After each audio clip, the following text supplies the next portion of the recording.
Mahalakshmi ಮರ್ಡರ್ಗೆ major twist. ಕೊಲೆ ಮಾಡಿ ಅಂಜನ್ ರಾಯ್ ನಾಪತ್ತೆ. ಇದು ಜಿ ಕನ್ನಡ ನ್ಯೂಸ್ನ ಸ್ಫೋಟಕ ಸುದ್ದಿ.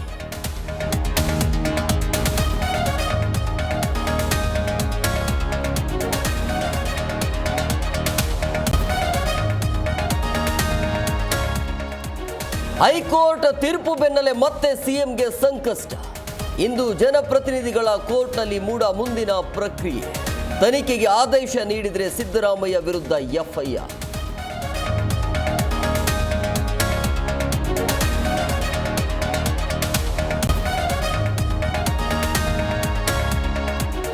ಸಿದ್ದರಾಮಯ್ಯ ರಾಜೀನಾಮೆಗೆ ಪಟ್ಟು.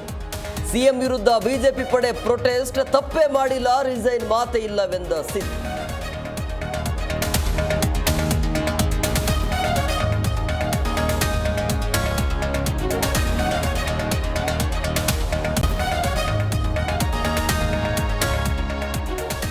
ಅನ್ನಭಾಗ್ಯಕ್ಕೂ ಎದುರಾಯಿತ ಹಣಕಾಸಿನ ಕೊರತೆ.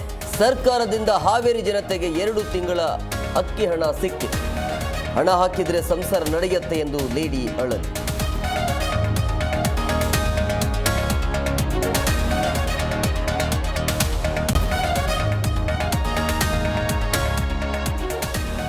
ಕಾಶ್ಮೀರದಲ್ಲಿಂದು 2ನೇ ಹಂತದ ಚುನಾವಣೆ.